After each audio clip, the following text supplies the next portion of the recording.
It is Wednesday, my dudes, and on your screen is a dude and his bro talking about sweaty dudes who play sports. Speaking of sweat, this is The Sweat. DraftKings is The Sweat alongside the hairy Hawaiian Reid Fowler. I am Emerson Lotzia.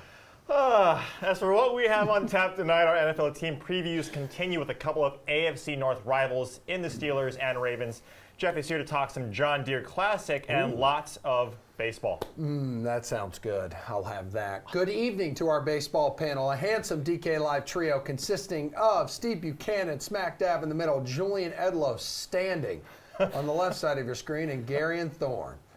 Also sitting. Yes, he's also sitting.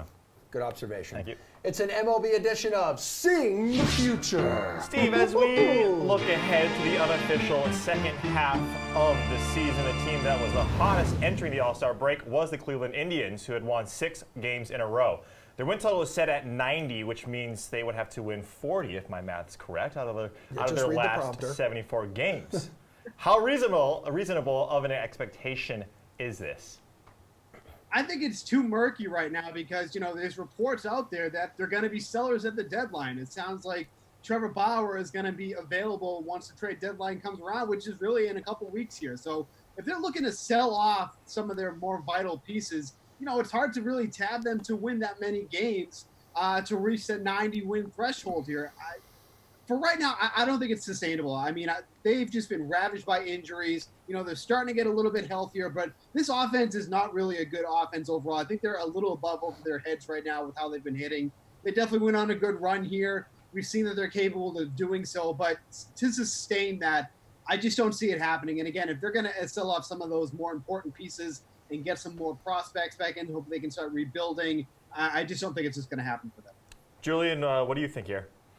Yeah, well, the number's spot on here because before the season, it was set at 90.5 for the Indians' win total. So they're really right on pace with where they should have been. But now the Indians are looking at selling, like Steve said. So we need to see what direction the team goes in. They got hot and ripped off, I think, 6 wins in a row to come into the break, and that's what kind of has them now on the fence. But if this team's thinking about selling, I was leaning towards the under before the season. I'll stick with the under now. It's a reasonable expectation for the way that they've been playing, yes. But the Twins are pretty far ahead in this division. The wild card spots, there are better teams involved for the wild card. And anytime you hear a rumor that a team is looking to become a seller, it's probably a tough time to be betting their team total over. So I would lean with the under here. Hopefully the Indians start becoming sellers, and then it'll just kind of accelerate the pace there to keep them below 90 wins. Garen, do you agree with these guys? Yeah, it's just really hard to trust this management group right now. I mean, even coming into this season, we saw how they essentially lost just offensive piece after offensive piece after offensive piece and replaced them with Carlos Gonzalez. Like, they just don't seem to want to spend the money right now. So if there is a path to getting some of these players out and bringing in some of those highly wanted cheap prospects that an organization like the Indians would need to survive, you can definitely see them taking that path. That being said, it's always hard to take the under for a team in the AL Central because it's just such a top-heavy and then bottom-heavy division. Like, aside from the Twins, you've got arguably 2 of the 3 worst teams in baseball in the American League Central, and the Indians get to play them 10 more times each across the second half of the year. They have 10 games with the Tigers, 10 games with the Royals, 7 games with the overachieving White Sox. They've got a series with the Blue Jays. Like, they still have a large chunk of their schedule that is quite easy. Mike Clevenger's back. They expect to get Corey Kluber back. He's been throwing for 2 weeks now, so I could see him getting close, but the trade deadline stuff is going to make me not want to bet this.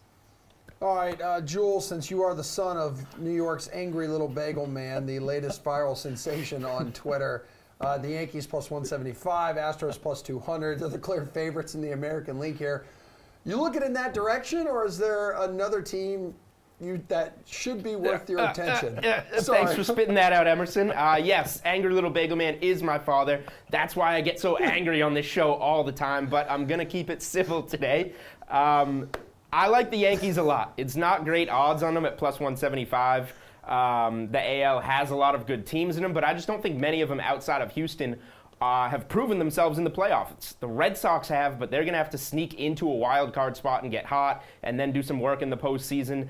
I just think that Houston is not necessarily trending in the wrong direction, but they've been there. We saw them fall apart a little bit against the Red Sox last year, whereas the Yankees really haven't had their time yet with this roster. And as their lineup kind of gets healthier and puts it all together, even without Giancarlo Stanton for the long term, they've just been so good. I think this is the year that the Yankees' talent finally gets them to the World Series. Even though they're the favorites in the AL, I'll take that plus 175 there. Gary, in tight race in the league right now. Astros, 1 game behind the Yankees. Houston, let's see, a half game ahead of the Twins right now. Are the Twins maybe worth your attention? I don't really think so. I think when it comes down to it, I mean, we've seen it a little bit in the last 4 or 5 weeks. Their offense has tapered off just slightly, and it's still a very good offensive team, but they're not the world crushers they were to start the season. And if they don't have that, they're going to run into a lot of problems in the playoffs, especially if they get into like the first round, a 5-game series where starting pitching becomes so crucial. Even just having 3 vital starting pitchers. And that's something where I would even say the Astros at plus 200 are kind of intriguing just because they have that immense pitching depth. And that's maybe the one area the Yankees lack is a reliable second and third starting pitcher, just with how they've seen J.A. Happ kind of devolve, how James Paxton hasn't quite worked out in his transition to New York through half a season. But, you know, the Twins, they might be in a situation where they have to throw out like Michael Pineda or Martin Perez, who's pumpkined real nice the last couple of months. Like, and some of the names you hear them connected with, like there just aren't that many starting pitching options in the free agent market right now. Like Marcus Stroman's a nice piece, but he's not someone who suddenly is going to make your team favored in a 1-game wild card or game 5 of the American League Division Series. So, yeah, I mean, if we want long odds, the Red Sox are probably the most talented team at 14-1. You know, Chris Sale in a wild card game is nothing to turn your nose up at, but I think there is still value just taking like the Astros at plus 200. Well, if anyone knows the struggles the Red Sox have been going through, it's Mr. Steve. But is this just a 2-horse race, you think, right now? Yankees, Astros. Astros have won, more than 100 games in 2 straight years. I mean, both teams are fine, but, obviously you're not getting the best odds on them because of the position that they're already in. I have no problem taking the Twins here. I think it's well known that I've been a Twins truther kind of since day one, even before the season started here. And, just freestyling here, I would have to imagine that with the trade deadline coming up, the Twins have to make a move for a starting pitcher. I mean, Gary kind of just, nailed it here. In a 5-game series, things don't look that good for Minnesota. But they can get a legitimate starter in that rotation, things get a little bit different. If they can somehow land like a guy like, Madison Bumgarner or Zach Wheeler, who's supposedly on the market, like that's a big game changer for him too. And, Gary also mentioned that the Twins offense hasn't been as good lately. Kind of like the Indians, they've been dealing with a bunch of injuries themselves. C.J. Cron has been hurt. Marwin Gonzalez has been hurt. Not big-name pieces, but pieces that have been vital to their success, especially against left-handed pitching. Those guys getting back, I expect that offense to be firing off on all cylinders. Again, Mitch Garver's having a ridiculous season. Nelson Cruz is still hitting lefties like he always can. There's just a lot to like about that Twins lineup that even with some of the best starting pitchers going, 1 through 9, we have every single guy has home run potential, has that home run power. So in those short series where, home run is king, I like the Twins odds here at plus 450. All right, moving on to the National League. It's the Dodgers at plus 120 and the Braves at plus 300, and then everyone else. Garion, which of these teams could give them a run for their money?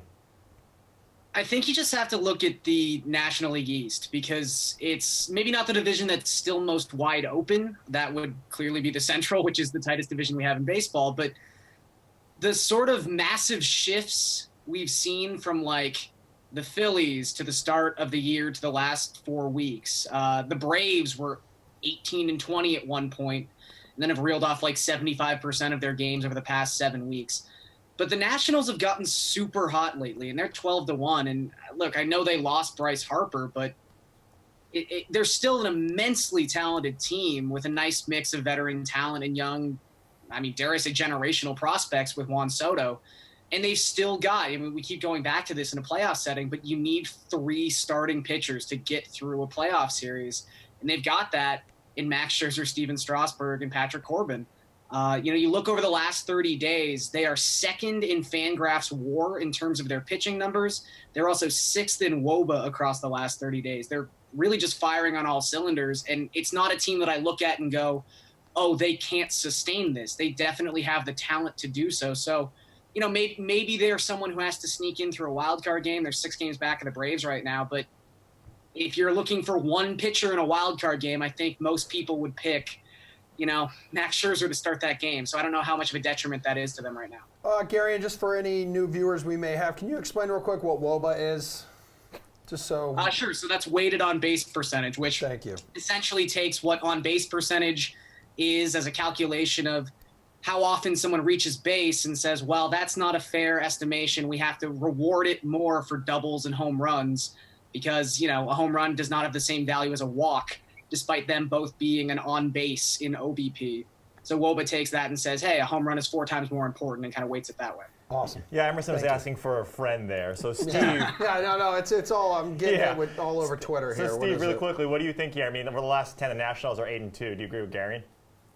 I mean, you can get the Nationals at the same odds as the Brewers. I mean, Gary was talking about how good this Nationals team is. They're great 1 through 6, but when you get to inning 7 through 9, anything can happen because that bullpen is absolutely atrocious, and I think that's going to be their biggest detriment. Milwaukee at the same odds there. I think that's the play you want to go here. They got a good bullpen. They got a really good offense. Their starting pitchers are a little bit shaky, but between the two at the same odds, if all things are created equal, I'm taking the Brewers 10 times out of 10 in this spot. Jules, what do you think? Yeah, for me, this is either you go Dodgers or you go with a long shot. I don't really have that much interest in the Braves at plus 300. The Cubs at plus 900. We know that's the tightest division in baseball. The Pirates are 2.5 games back of the Cubs, and they're in 4th place in the division. So I like the Dodgers at plus 120. I think that makes sense. They have a dominant hold on the NL right now, but if it's not there, it's got to be the Milwaukee, Philly, Washington trio looking at that plus 1,100, plus 1,200 range. Dodgers, Yankees, Astros, the favorites to win the World Series. Not a shocker unless you've been living under a boulder 5 miles below the surface of the earth. But the favorites don't always win. Spoiler alert, Julian. So aside from those 3 teams, whose odds do you like the most? Steve? That's me. Honestly, right now, the Red Sox odds are just crazy right now. I mean, look, there's a lot to improve there, but they're going to be getting Nathan Eovaldi back, and supposedly he's going to be in the bullpen. So if that's going to be their closer, and if they end up getting a starter like they're talking about, you're going to see those odds change dramatically. That's 2 areas that they really need to fix. And if they're able to do so by the trade deadline, this is still an offense that is clicking on all cylinders, averaging over 5.8 runs per game on the year. I don't see how you'd count them out here, and their odds are just so 2,500 right now. I mean, you're not going to get – this is a team that was one of the favorites to win to start the season. So get them at this point. I feel like you just can't miss it right now. Jules, a team whose odds you like the most to win the World Series, not named Dodgers, Yankees, or Astros.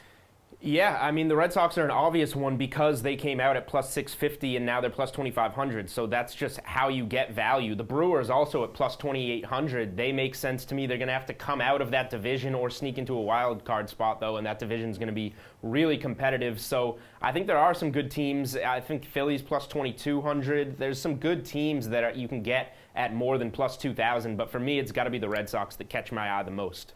Who is it for you, Garion? Yeah, it's all the teams in that tier. It's the Red Sox at 25-1, the Nationals at 28-1. Like those are the teams you want to attack. The teams that we've been talking about, pretty much is those nice division odds and league odds as well. All right, thank you, gentlemen, for your help. Emerson and I are smarter because we know what WOBA means. We'll have you back in just a moment to look at some future bets for individual players, and then the Panel B podcast is doing that just right now.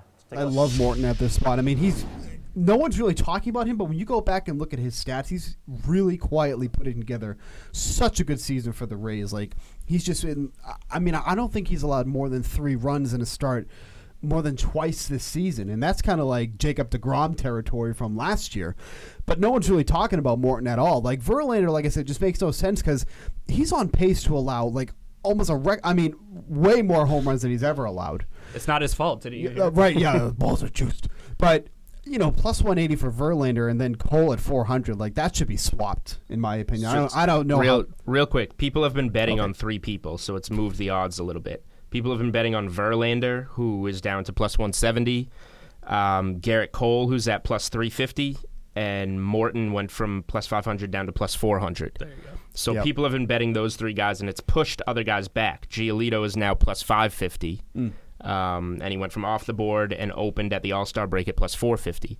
So he's fallen down a little bit. Sale, who is a horrible bet, who I wouldn't be interested in. What was he? He was plus 300 Plus opening 300. day, plus 800 to open the All-Star break. He's now plus 1,300 because nobody is betting on him, and it just doesn't make sense. And the last time he won a game, he's coming up on his 1-year anniversary of winning a game at Fenway Park. Ooh. It's July. It might be soon. It might be July 11th, July 17th. It's something like that. The last time Chris Sale of 2018, the last time Chris Sale won a game at in July at Fenway Park. So he makes no sense. Nope. Giolito intrigues me, especially if people aren't betting on him and he's going to plus 550. He's just probably not going to win it with the White Sox. He's not going to be head and shoulders like DeGrom was. No. Right. That can mask, where your team is. Panel B, what an award-winning name Yes, there. no awards to show for it yet, though. On to another award-winning name, my personal favorite here. It's DK Live's Jeff Ulrich on the Wednesday before Illinois' major, the John Deere Classic. Looking good, buddy. Mr. Ulrich, you're going to be helping us discuss what we like to call PGA pin placements, so we're predicting the finishing spot of the following golfers. Jeffrey, we'll tee it up with Joaquin Niemann, the wonder kid, playing well. Where do you think he finishes?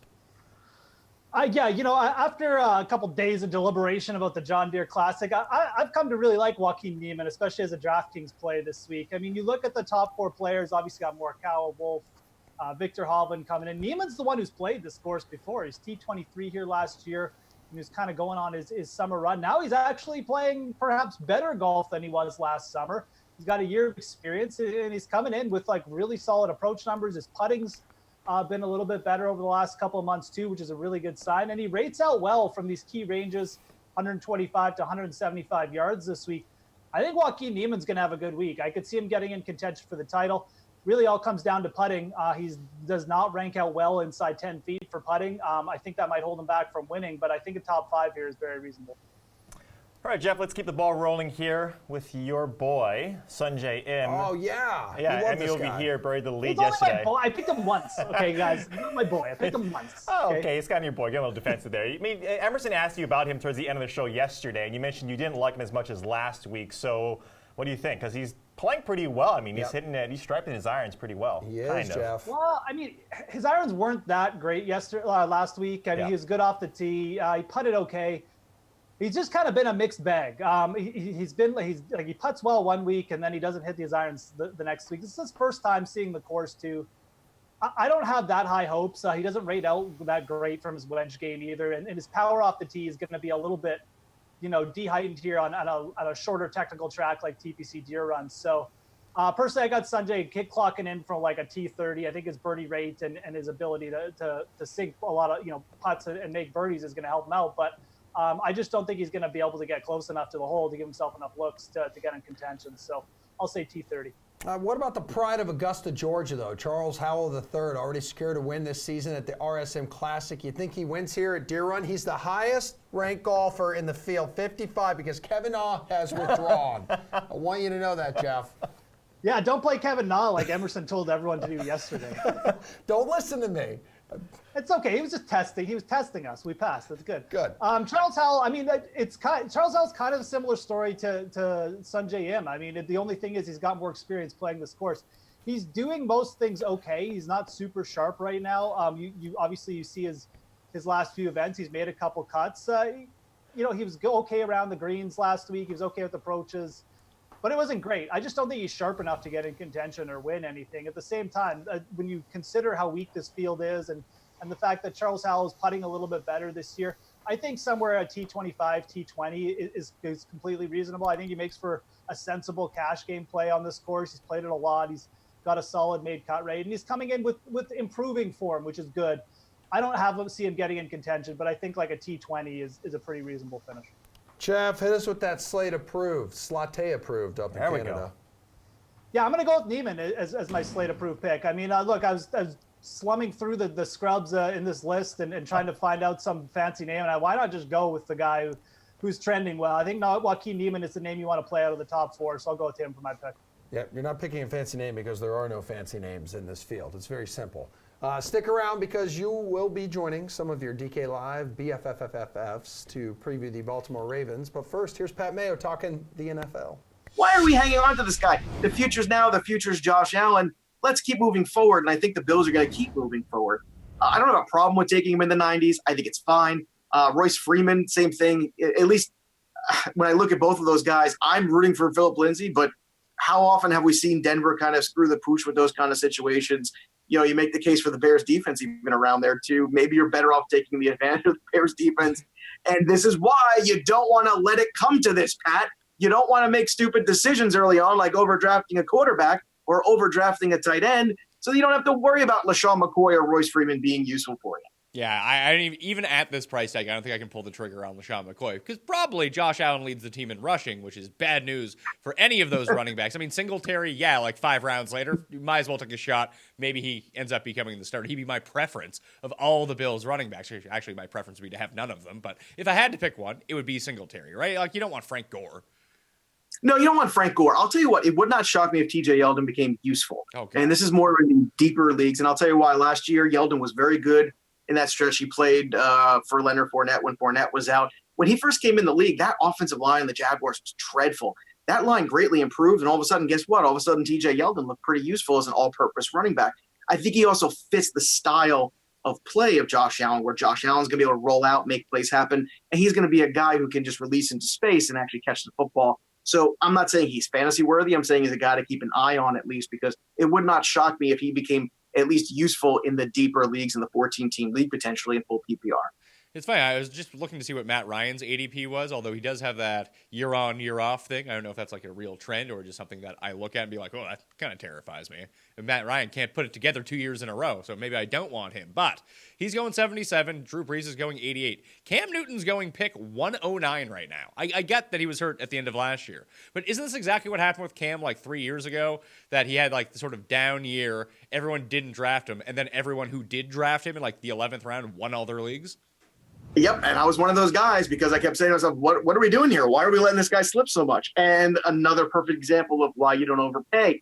Cam Newton might not be the prettiest quarterback in the whole world. Oh, he is actually. He is objectively the prettiest quarterback in the world. He's objectively pretty, even with the hats and everything. I don't know. I mean, the hats, the wardrobe, no doubt about it. Definitely the prettiest from a wardrobe standpoint. Very. I don't know. We'll have to, Very another show. I mean, we can rank the all-time best looking quarterbacks. It's Kurt Warner and Cam Newton. End of discussion. I don't know. I'm gonna have to do some homework on that and get back to you. You're gonna have to do some crowdsourcing. But I would say this is another guy too. He's still gonna run the football. I remember, Pat, that same thing. Remember after the concussions where they said, oh, he's never gonna run the football again. And I said, what are you, crazy? Have you seen Cam Newton's ego? Of course he's gonna run the football again. What did he do? He had one of his top rushing seasons the following year. So in terms of quarterback value, Cam Newton is fantastic. I would definitely keep Cam at that ADP over his other guys, and he will get the job done. I understand right now that ADP, it's cooked in because of the shoulder issue, and we'll see what happens. But it seems fine. All the reports are good. Certainly this time of year, you want good reports, not the kind of reports you're getting on Darius Geis. So you want the good reports on Cam Newton. And right now you're getting good reports, so you shouldn't feel any worry about drafting him.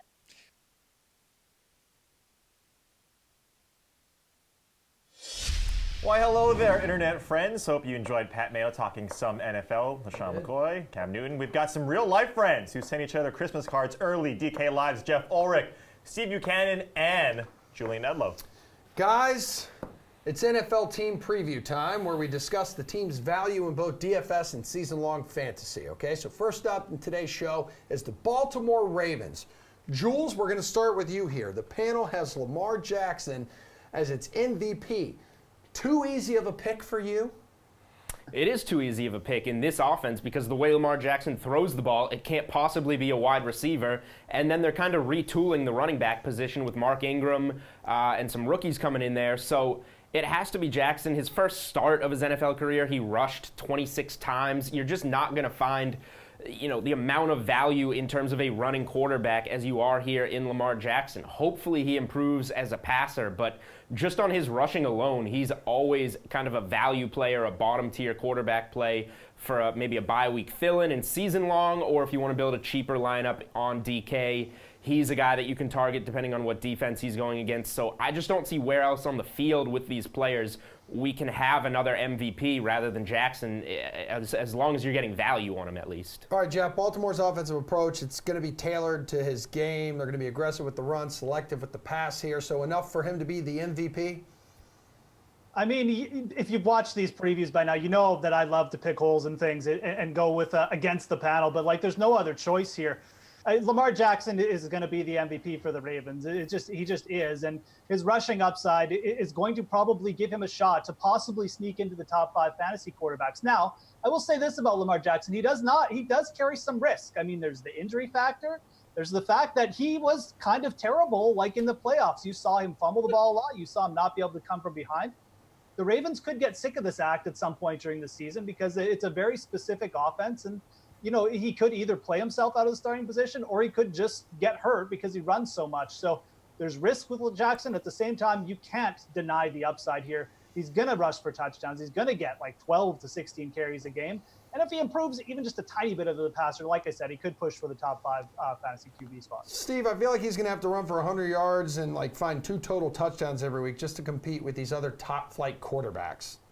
100%, because when you got a guy who has like a 58% completion percentage throughout his career, that's kind of what you're getting here. I mean, look, if Jackson didn't run, I mean, he wouldn't even be in the NFL. I mean, that's really all that he's here for. He's got that rushing ability, and obviously that's what's going to carry this Baltimore offense. You look at what they have from top to bottom, not too impressive, not much you like on here. So, yeah, I mean, the DK panel actually got something right for a change. It's going to be Jackson, but, it's not like there was much to choose from. There's, like I said, they have nothing on receiving. The running back situation is a bit of a mess right now, so definitely by default, it's Jackson. Careful what you say about the panel, because I'm pretty sure it's just Alex Jankowski right now. Yeah. All right? I can confirm He's a good guy. He's a really good guy, family guy. We've all been pretty adamant, actually, Steve here, about slandering the DK panel. So we're switching it up a little bit and leaving it up to this panel, which might be an issue, for the next question, which is LVP. Bukes, who's being overvalued on the Ravens? I think it's going to be Mark Ingram. I think a lot of people are looking at this move that, Ingram's going to be the top guy here. I don't think that's necessarily true. I mean, we saw how well Gus Edwards was in, some flashes last season. I mean, he averaged 5.2 yards per carry. He had about 718 yards rushing on the ground. I mean, Ingram's going to get the goal line carries. Like that, I definitely know for sure. But, I don't see him going out there and getting 20 carries a game. I think that, yes, he's going to be the solidified number 1 guy, but I don't really think that means much on this Ravens offense. I think Edwards is going to be in the mix. Dixon's going to be in the mix. So there's a lot of guys here that could easily take some carries off of Ingram. And I think people are just overvaluing him at this point. So I think it's definitely Mark Ingram. Jeff, they also drafted Justice Hill as well. So you have that stable of running backs. What do you think? Yeah, I'm going to go to the wide receiver position. I think it's going to be Marquise Brown, the rookie they drafted. I did not understand this draft pick. I did not understand people celebrating this draft pick. This is a player who went off in college because he played with Baker Mayfield and Kyler Murray. He's playing with Lamar Jackson now. This is not going to work out. And quite frankly, I think he's a little bit overrated. He's 5'9". He's got a thin frame. This is a player who doesn't really profile for an NFL wide receiver, except as maybe like a gadget deep field threat. Now he's playing with perhaps the worst deep ball thrower in the league. I think this is going to be a complete bust. And I think people getting excited or hyping him up for fantasy, I think they're going to be massively disappointed. So I'll take Marquise Brown as my least valuable player for the Ravens. Jules, do you agree with that? I do think that the Brown pick was odd, and it's definitely not the best fit. Maybe if Brown can work on some short routes, because he should be a slot guy, maybe he fits in a little bit better than expected, but it was definitely a head-scratcher. But for me, I'm looking at guys like Kenneth Dixon, guys like Gus Edwards here. Those were the 2 running backs that were really, churning out the yards, getting the carries with Lamar Jackson at the helm at the end down the stretch last season. I think those guys are going to be nowhere to be found in this offense. Ingram, maybe a little overrated, yes, but he is going to get the goal line touches, and Baltimore is going to do everything they can to kind of make him the feature back, I think, just because they spent that money on him, and he's coming from New Orleans. He's been sharing that time with Alvin Kamara. He should maybe be, he had a suspension too, so he should be fresh for Baltimore. And then Reid, you're hosting today, you're not in the analyst role, you're not supposed to steal my thunder and bring up Justice Hill, who I think is going to be really good in this Baltimore offense, one of the underrated running backs in this draft. So Justice Hill, I think, is going to be that second second guy behind Mark Ingram. So that means Dixon, Edwards, those guys are going to be nowhere to be found in this offense. They want us to interact with them more. They do. That's why I asked. We didn't even know who that was until Reid said something. So let's be honest. I have numbers. I have numbers scribbled down right here. He had almost 1,500 yards and 15 touchdowns as a sophomore at Oklahoma State. He was a 4th-round pick. He is. I just made all that up, but hopefully it's He's got right. a cool first name too, right? So Yeah. can't go wrong. There you go, Jeff, with the hard-hitting analysis Great, there. good Cool stuff. first name. I like I'll it. ask all you guys what WOBA means in the next block. But for now, Willie Snead has been chosen as the breakout candidate for the upcoming season. Showed some glimpses last year, but with new additions, Mark Ingram, rookie Marquise Brown. Is the panel correct, Jeff? I believe he's going to be the top slot receiver for this team. I just don't want any part of the receivers for the Baltimore Ravens. So, I mean, predicting which one, and then they went out and drafted a couple of them. So, predicting that Willie Snead is somehow going to be the breakout, maybe. But like, you're just looking in the dark, basically. You're just feeling in the dark if you're picking a Baltimore Ravens wide receiver. I would rather go with Mark Andrews if I'm going to go for a receiving option. This is a tight end who, again, he basically is like an outside tight end. I mean, that's his specialty. He worked with Baker Mayfield pretty well in college, another player who obviously getting a downgrade in QB, but he popped a little bit with Lamar Jackson last year. And when you think about Lamar Jackson's skill set, it's not throwing outside. It's not throwing downfield. It should be like over the middle. A player like Mark Andrews could fit in quite well. I'm not expecting like him to push for a top 5 tight end position, but 5-6 touchdowns, maybe back end tight end 1 or just upper end tight end 2. I think Mark Andrews could have a decent year in this offense. I'm waiting to see Jeff's rankings because now this is the second time he's mentioned Baker Mayfield, not in the pros, but what he's done in college. So Baker Mayfield Well, should be he number already 1. said like the past 2 days, he thinks he's going to be like his Patrick Steve Mahomes and top Steve 3. also likes him as well. Jules, careful what you have to say about Willie Snead because he is standing right behind you.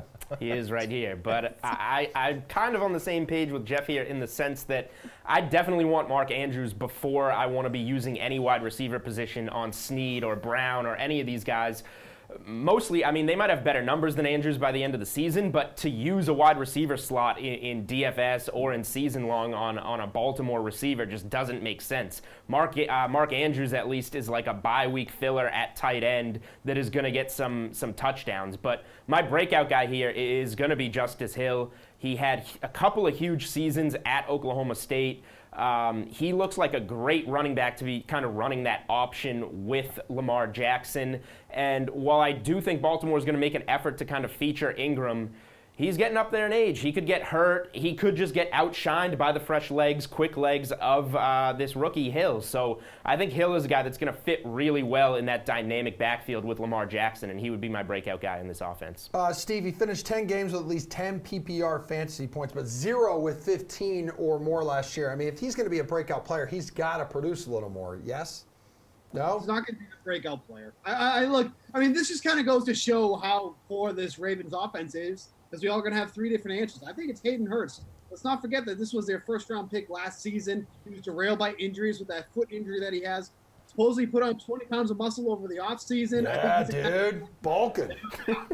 My dude right there. I mean, this could be someone that could, be getting some targets, some extra targets there. So I think Hurst is actually an under-the-radar spot here that, if they're going to throw to the tight end position, you think it'd be Andrews. But Hurst is going to be right there, too, as well. So I think he has a good potential. We've seen it in college before, too. Like I said, former first-round pick. You should have seen Emerson. He set up straighter when you I just said that. I love hearing that, dude. It's packing And on now he's muscle, going to draft man. Hayden Hurst Been as there his tight before. end 1. So good stuff, you 3. Take a seat, Julian, so you don't pass out. We need you back here for some MLB and more NFL after we hear from former pitcher and Reds Hall of Famer Tom Browning.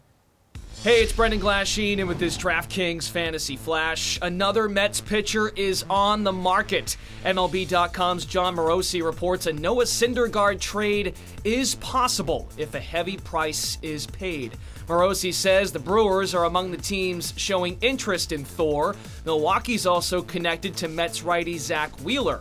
Here's what you need to know about Syndergaard. The 26-year-old is under club control through 2021, so if the Mets plan to sell him off and others prior to the trade deadline, They'll want a haul for Syndergaard. My guess is New York would demand Brewers' top prospect, Keston Hiura, a second baseman who has spent time in the big leagues this year. A change of scenery might be all it takes for Syndergaard to turn around his 2019 season. His total runs by pitch for fastballs and sliders are both career lows. His strikeout per 9-inning rate is down significantly, and his 4.68 ERA is a career high over his 5 major league seasons. When you're playing for the second worst team in the National League, it's not fun. Don't expect Syndergaard and Wheeler to be the only Mets on the block, as July 31st, the only trade deadline this year. That date vastly approaching. Okay, so it's time to bring in a man who knows a hell of a lot more about baseball than I do. Tom Browning, 12-year MLB veteran. It's good to have you here on DraftKings' nightly show, The Sweat, man. Thank you. It's good to be here. It's good to be back. Yeah, I bet it is. Let's start off with your former team here, though. The Reds currently in last place in the NL Central. However, glass half full here. They have the second best run differential in the division, 6th best in the National League. So what's up with this? Are we thinking just some bad luck in the first half of the season? I don't know if it was bad luck. I think because they had some new additions to the team, especially the pitching staff, they probably had a little bit of time getting adjusted to each other or getting used to being with each other. Plus, I would think they probably were trying to go out there and do too much early on. But they lost 8 games in a row after winning the opener. But I think every team in baseball is going to go through a phase where they're going to lose 7 or 8 in a row or 10 in a row, and then kind of get back on the beam. And I think that's what they did. We got our bad stretch out of the way, hopefully, and then kind of finish strong. Well, the good news here is Cincinnati has allowed the fewest runs in the National League. I mean, in large part due to All-Star Luis Castillo. I mean, he's been with this team since 2017. What signs did you see that maybe hinted at this breakout was coming? Well, I played with a guy named Mario Soto, who was a fastball changeup guy, dominated, just didn't play on very good teams, so he was losing 1-0 and 2-1. But I think there was a lot of similarities in Luis, what they saw. So I don't know if anybody saw a breakout. I think they saw the potential, and obviously during spring training, David saw it and gave him the opener, and he didn't prove him wrong. I think he's been the mainstay for us for sure. Yeah, Tom, Sonny Gray was another all-star for this club. I mean, joining the roster in the offseason after spending last year with the Yankees. What do you think he's brought to the staff so far? Well, first of all, I think all the guys they brought in had some time under their belt. So I don't know if you want to call them veterans, but they certainly had been around the block a few times. So there wasn't so much panic that we saw last year with the young guys trying to survive. These guys have been down this road before, so I think what they brought is stability. I think the young kids can learn from them because they go out there and do their job. They don't panic when they get in some tough situations. So that's the one thing I see. David Bell, he's in his first year as manager, has already been ejected 6 times this season. The man has a fiery side here, to say the least. But as someone who spends a lot of time around him, I mean, how has he approached his first season in Cincinnati? What do you see? Well, you see what kind of intensity he brings. He's a player's manager. He loves his players. I had the fortune of playing with his dad. I knew David when he was just a kid, and then I got to spend some time with him in spring training when he was managing in AA. He will never be unprepared, but he's a thinking man kind of guy, but he's also very passionate about his players, and I think when they see that they have that in a manager, they're probably going to play really hard for him. Yeah, one of his players, that highly touted prospect, Nick Senzel, I mean, he was brought up in early May. What sticks out to you about this 24-year-old kid's game so far? Well, he's everything, that we expected. I was a little apprehensive because they were putting a lot of pressure on before he even stepped in a Major League batter's box, but he has more than held his own. I talked to Barry Larkin about him. I was down there in spring training for a little bit, and I talked to Barry about a few players, and he spoke very highly of Nick. Nick is probably beyond his years prepared-wise, mentally, but he's been a breath of fresh air, and he's handled going from the infield to the outfield, without a beat. Yeah, and Tom, typically a team that has struggled early in the season will look to sell at the trade deadline here, but considering the Reds have played in so many close games and seem even closer to turning things around here, at least more than most teams in their situation, do you see them having a different approach here as the trade deadline approaches? I don't know. I think they're going to probably give themselves a couple more weeks. I'm going to guess. I don't know. I mean, they're so close. I mean, this division is so tightly wrapped. We could go on a 10-game win streak and find ourselves in first place. So I don't know if they're going to do anything different. I think they're going to see if they can't get back to 500 or beyond, and hopefully before the end of the month, so they can kind of have an idea of what direction they want to go in. But we're hopefully that they're going to be buyers and not sellers. All right, I've got to ask you a little bit about this 31-year anniversary we're coming up on of your perfect game. So I want you to take us through that night, what you remember, the feeling. I mean, it was just a legendary performance, and I believe the game started ridiculously late, right after like a 2.5-hour rain delay? Correct. The game started at 10 o'clock, and by 11:52, I threw my last pitch. You know, I tell people nobody ever goes into a game with the intentions of throwing a no-hitter or a perfect game, you know, maybe 9 innings or a shutout. But when you're in the midst of that, after the 7th inning, you're pretty much by yourself because your teammates kind of try to avoid you. But, you know, nothing spectacular. I just had pretty good command of the fastball that day. And if I made a mistake, they either fouled it off or didn't swing. And then, you know, got away with a few pitches here and there. But, again, it was against the Dodgers, and I was a Reds fan as a kid growing up, so I obviously didn't care for the Dodgers too much. So I didn't need any extra motivation there. But, you know, we got to the late part of the game, and I was scared to death, but I tried to stay as calm as I could. And when the 27th hitter and Tracy Woodson came up, I knew where I could get him out, so my job was to get to 2 strikes on him as quick as I can and then go up and in because I knew he liked swinging at it. I knew he couldn't get to it. Okay, so that last out, I mean, what do you remember from the moment the game goes final? I mean, everyone's just storming the field. They come and lift you up.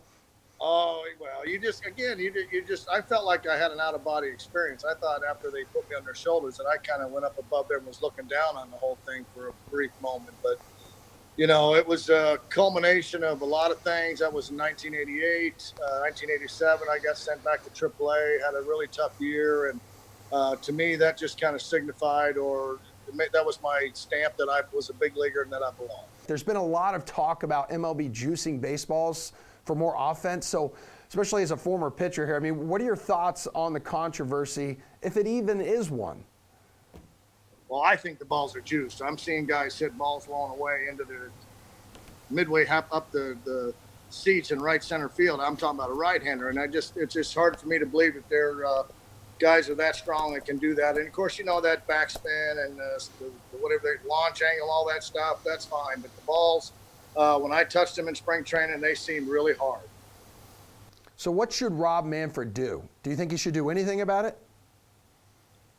I don't know. I don't, you know, because I don't know a whole lot about a whole lot of anything anymore.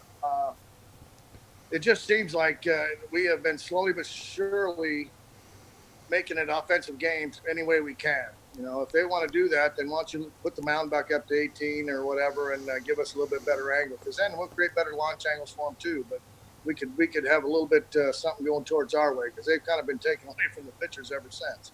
Yeah, home runs are just being hit at ridiculous historic paces right now. And hey, maybe we'll see one hit in Montreal here real soon, because, you know, as a player, you pitch 9 times in Olympic Stadium in Montreal. What do you think of the proposed idea to have the Rays play half their games in Tampa Bay, or St. Pete rather, where the Trop is, and then half in Montreal? I don't know. You know, I like Montreal. I mean, the stadium, the Olympic Stadium where we played, you know, it was a little bit different, but it was, you know, it's a nice ballpark. They didn't have the fan support. That's my only problem. Are they going to be able to generate the fan support that's needed? So, I don't know. I think it'd be kind of cool to go back up there because I really enjoyed it. Actually, I went to high school about an hour and a half from there. So, I don't know. I mean, I liked it there. I think, like I said, the only reason I would be okay with it is if they decided to go back. Thanks, Tom. Thank you for having me, guys. Brendan Glasheen here with your DraftKings Fantasy Flash. We've all had a chance to take a deep breath. The NBA free agency circus has come and gone. Man, that was a lot of fun. It never disappoints. But Adam Silver's not all that thrilled. The commissioner said multiple times at his news conference in Las Vegas during Summer League, the NBA has work to do when it comes to free agency and the rules governing it. Silver's concern stems from several star players changing teams through deals that were agreed upon before the official start time of free agency, 6 p.m. Eastern, June 30th. Here's Silver. It puts teams in a very difficult position because they are reading or hearing that other teams are doing other things to compete. And at the end of the day, that's what this league is about, competing for championships. All right, exactly. So if you're an owner or a front office group that can't handle competition, well, the NBA just isn't for you. You feel for Silver, though. If Kawhi Leonard's on the phone with Paul George and there's LeBron, hey, AD, you around? He's recruiting him while he's a Pelican. That's a problem. Just don't know if it's avoidable. The players have a ton of power, and sure, they're abusing it a bit, but they seem to love you, Adam Silver. I think fans of the NBA wake up loving this league more than ever. We have no idea who's winning the championship next year. Credit to Silver, though, for setting high expectations. He's not settling, which means the growth of the NBA remains in great hands.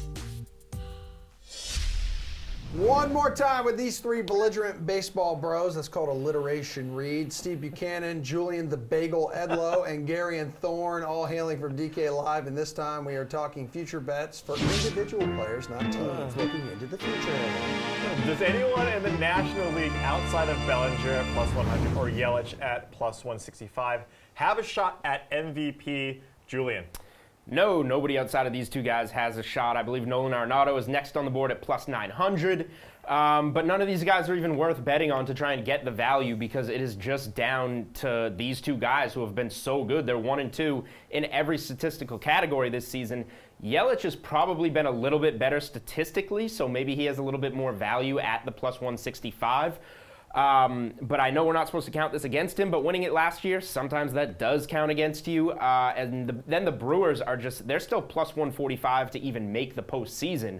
So if his team doesn't make the playoffs, whereas the Dodgers have a chance to have a historic record at the end of the regular season, does that hurt Yelich there? I think if these guys are neck and neck and Bellinger keeps putting up similar numbers on a much better team, I don't really care if he's the more streaky guy as long as he puts up the overall numbers. I still think Bellinger is the safer bet at even odds, but it's one of these two guys for sure. Gary and Julian's going chalk here with one of these two, but does anyone else pique your interest? I mean, look, we could throw out names like Anthony Rendon at 15-1 is nice. Like I'll go to my grave arguing Anthony Rendon is a top 5 hitter, not just in the National League, but in baseball. And if the Nationals pull this off where they end up winning the National League East, the narrative's really simple. They came from a huge deficit when he was on the IL. He came off the IL. They started, playing and winning games like he knew they could, and they did it all without Bryce Harper. So there's a nice, neat little bow. But even in that scenario, you would need not only one of Bellinger and Yelich to absolutely crap the bed the second half of the season. You need both to do it. And it's just so hard to envision a scenario where both guys go down the drain in the second half. It's not like betting American League long shots for the MVP where the hypothetical in your mind is, well, Mike Trout could get hurt. And I mean, even right now, Trout would have to get hurt for like 6 weeks to be taken away as the favorite for MVP. But that's at least one thing that has to happen. You would need 2 things to happen for, a Rendon or a Josh Bell who hits like 52, 53 home runs and the Pirates make the playoffs. Like, again, great narrative, but you'd need both guys to absolutely go down in the second half, and I just don't think it's going to happen. So I prefer Bellinger in this scenario because I think Julian's right. I think recency bias, as we've seen with Trout, really does hurt guys sometimes, voter fatigue and whatnot. But, yeah, there's no point taking a long shot here. Steve, you agree with these guys? Yeah, I mean, like they've been saying, I mean, it's down to these two guys here. I mean, there's some interesting names if you want to take a long shot. Like, no one expected Ketel Marte to be doing the type of production that he's been doing. He's plus 2,000 right now. Josh Bell's hitting out of his mind right now. If he keeps hitting the way he's hitting, I think he'll be in the conversation too when it comes down to it. But, kind of like what Gary said, it's Yelich, it's Bellinger, and something catastrophic would have to happen in these next 2 months for really these guys to be out of it. So it's almost kind of wrapped up already. I mean, granted, it's baseball. Anything can happen at this point. But, if you're taking any long shots, you're just putting the small bets on here. But if I had to take a couple long shots, Marte and Bell would be the guys I'd be looking at. Long shot, Pete Alonso, the rookie, home run derby champion, plus 2,000. Steve, my guess is we probably shouldn't consider him that seriously then? No, I mean, he's a nice story. I mean, I think he's basically a lock for Rookie of the Year for the National League. But, again, there's just so much going on with Yelich and Bellinger. I just don't see it. Gary, and that's a no for you as well, I take it. Yeah, I mean, look, right or wrong, we know the voters are going to use a team's record against them when it comes to MVP voting, and the Mets just aren't good enough. That's argument first and foremost, even before we get into the Bellinger and Yelich stuff. And I think the name Josh Bell is super interesting too, because you're going to end up comparing what Alonso did side by side with Bell, because they're probably going to end up with really similar slash lines. And I just think Bell's the more compelling storyline, even though he's not the rookie, as strange as that sounds. So I just don't think there's a single way he walks out of here with both National League Rookie of the Year and MVP. All right, Jules, I know you just said, no one outside of Bellinger or Yelich has a shot, but any chance Pete Alonso plus 2,000 odds, you like those? No. The Mets already won something this year. They got a home run derby champion. The Mets getting one win on anything this year is more than we expected and plenty for them. So MVP conversation, no. The Cy Young is much different, where DeGrom put up those ridiculous numbers last year, and you can argue it as an individual award. MVP is most valuable player to your team, so your team has to be a little bit better. The Mets stink. There's two unbelievable players that are leading the race for MVP. Love Pete Alonso for Rookie of the Year, but absolutely no shot at MVP. Yep. Yeah, I mean, we just talked about it. In the National League, Rookie of the Year is pretty obvious with Pete Alonso. Sounds like it at minus 200. But over in the AL, it's a tighter race with more candidates. So who do you have your eye on in this race, Steve? Right now, it's got to be Yordan Alvarez. I mean, talk about someone who's created a buzz since being called up. I mean, just hitting home run after home run. And he's on a good team, too. So that's obviously going to help his chances, too. You look at a guy like, Vlad Guerrero. Obviously, to someone who's generated a huge buzz, but sorry, Garion, but Blue Jays are going nowhere. They have nothing going for them right now. It's okay, man.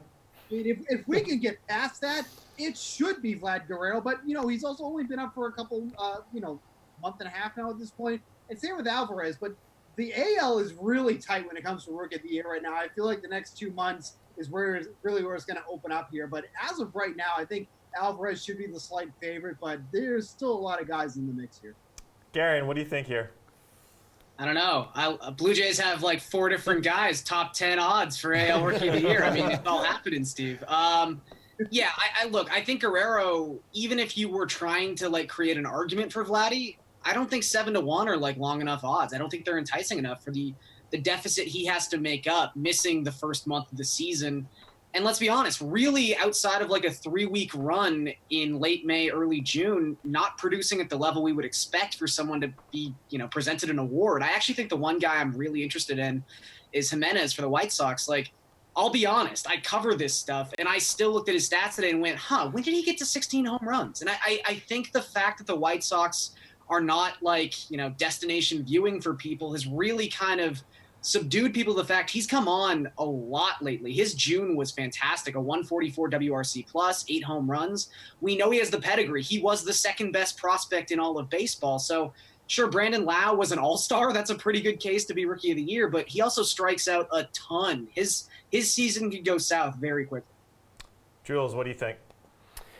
Yeah, I'm kind of with Garion here on Jimenez. I want to go longer odds here, and those top 2 guys at plus 150 and plus 200, not necessarily where I want to be in Rookie of the Year. So for me, it would be Jimenez, or you kind of go with some kind of narrative for Vlad Guerrero in the second half, that he comes out of that show in the home run derby and kind of finds his stride. We know he has the potential to be the best hitter of this group of rookies, so plus 700 can be enticing, but I think Jimenez at plus 500 is really interesting. He's a guy that's been a little bit under the radar with his numbers, but statistically he's not too far off from those guys in the plus 150 to plus 200 range. So while those guys might have a little bit more impact on winning, Jimenez statistically is going to be in the same neighborhood, and you get much better odds on him at plus 500. So that's where I would be leaning in this race.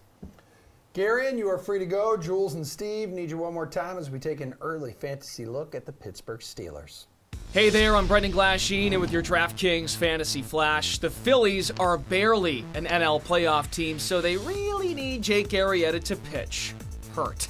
The 33-year-old has bone spurs in his throwing elbow, and manager Gabe Kapler on Wednesday in a radio interview said the righty will continue to pitch as the team evaluates his long-term health. Arrieta expressed concern following his last start, that was Saturday against the Mets. Kapler noted Arrieta's main obstacle was getting extension, which is limiting his ability to throw the ball where he wants to. Kind of important. Kapler added that Jake is a competitor, and for the Phillies, it's always worth considering if Jake at 85% of himself is a better option than what we have at AAA. All right, to Kapler's point, Arrieta logs innings, averaging exactly 6 per game in 18 starts this season. He provides stability in what is a shaky rotation, but overall, this is a risky call by the Phils. This isn't the first time Arrieta's dealt with bone spurs. Those bit him 8 years ago, 2011, when he was with the Orioles, and they ended his season in August. I get it. You're only playing October baseball if you get there and reach the playoffs, and right now, the Phillies are a playoff team, and they need Arrieta to pitch. Coming down the home stretch here, 5.5 minutes to go. There's no one we'd rather spend it with than Jeff Ulrich, Bagel Boy, and Steve Buchanan, continuing our team-by-team fantasy Bagel breakdowns, focusing on the Steelers right meow. Yes, have you watched our show at all tonight, Jeff? No, he hasn't. He's Gosh, actually probably you're eating bagels in the break. So, Jeff, DK Live's panel, your favorite, is predicting Juju Smith-Schuster will be Pittsburgh's fantasy MVP this season. Are you in agreement here? I'm going off the board, Reid. Way off the board. I'm going with Jalen Samuels as my Pittsburgh Steelers MVP. Say what you want. I know James Conner's still there. Jalen Samuels, I think, is going to be the man this year. And it's not just going to be he's going to necessarily come in and take all the carries, but who's going to make up for all these targets they're losing from Antonio Brown? I think Jalen Samuels is going to catch a lot of passes this year. He caught 22 of 23 targets over his last 5 games with the Steelers last year when Connor was a little bit banged up. He was basically an H-back, split out tight end and running back in college. He can do everything. He's a fantastic receiver. I think he's far more talented than Connor. And I think by the end of the year, you're going to see him take a RB1 type workload. And with those PPR numbers worked in, I think he's going to be massive in fantasy. Jules, I mean, you heard it there first. He didn't take any of the quote-unquote stars with the Steelers. What do you think? I respect Jeff's ability to be contrarian here. I appreciate it. I think Jalen Samuels is a good player that Pittsburgh is going to slot all over the field. You know, Connors can be in the backfield and you can still have Samuels on the field, whether they put them both in the backfield or Samuels somewhere else on the field. But in terms of MVP, I can't be that contrarian. It's got to be Juju with Antonio Brown moving on here. This is still a guy that caught, 111 balls for almost 1,500 yards last season. His touchdown numbers should go up. Just his abilities should increase as a young player in the NFL. He has a year under his belt, and he should get a lot better. So moving on from that target share that AB had, moving him into the number 1 wide receiver role on this team, there's going to be a trickle-down effect, and all these guys like Samuels, like all these other wide receivers on the roster, are going to see their value boost. So guys on the rise, there's a lot of guys we can talk about. But for MVP, there's really only one option, and I think it's Juju. Steve, where are you going here? I wish we had the tape ready. I said this back in December that Samuels was going to be a major part of this offense in the upcoming season. I thought I was going to be totally off the board here, but Jeff took the thunder away. I totally agree with Samuels. They were saying today that they're going to have both Connor and Samuels on the field at the same time. That just screams targets for Samuels coming up. I absolutely love him. I think he's going to be the MVP this season. I was going to say, he can line up a tight end, I think, sometimes, right? Well, that's what he came out of college as, tight end. Yeah. All right, well, guys, the panel predicting James Conner is going to be the LVP, meaning a player who will be overvalued. Is that only because it's going to be tough for him to replicate last season's output, Jules? Well, first of all, now I guess I'm the contrarian one for going with Juju as team MVP in the first one, so I like that. In terms of Connor's LVP, that's a little bit too much for me. I get that Samuels is going to be a contributor. But I don't think Connor's stats are going to be that much worse than last season. He did have 12 rushing touchdowns. He wasn't, he didn't have crazy numbers. He came out of the gates hot, and he was very cheap on DraftKings and a guy that you could claim off waivers. So he made a lot of noise as kind of a quiet guy and now has a bigger name in terms of fantasy. But LVP is just too strong for me. I think we can look at guys maybe like Dante Moncrief, who's joining here, who people are looking at a little bit too highly with a lot of other pass-catching options. I just think there's other places to go, whereas Connors is still going to be a pretty productive fantasy player. Steve, is LVP too strong for you to label Connor? It's a bit too strong, but I mean, I understand why you would put him here, because obviously what he did last year, I mean, he was the bell cow. He was the number 1 guy, and the Steelers offense has to change. I mean, they've gone through a huge transformation coming into this season now from where they were last year. So Connor's role is going to change. And like I said, with 2 running backs on the field at the same time, I think we're going to see a really unique looking offense here. So I think the expectations for Connor are really high, and I don't know if he's going to match that type of production. LVP is strong, but I think we're in for a little bit of a culture shock here with Connor. All right, so Jeff, how do you overvalue this guy then? Well, you draft him too high. I mean, and you expect what you're going to get last year. And I think he is going to be the LVP because I think people are going to be drafting him too high on the expectation that his workload will at least be similar to last year. And I don't think that's going to happen. Like I said, I think Jalen Samuels is going to play a lot more. I think you're going to see more of a split between the workload, at least at the beginning of the season. I think by the end of the season, I think you're going to see Samuels overtake it. That's what I think. I think the talent gap between Samuels and Connor is significant. And I would not draft Connor expecting RB1 numbers this year, and that's where he's going. So I do think he's going to be the least valuable player for fantasy purposes when it's all said and done. Guys, that's it. We have run out of time. We appreciate all of your help. We appreciate all of you guys at home for watching. Good stuff today, filling in for Jesse. She'll be back tomorrow. Thanks to Jay Brennan for bringing in chairs for us. The standing gets tiring when you work out.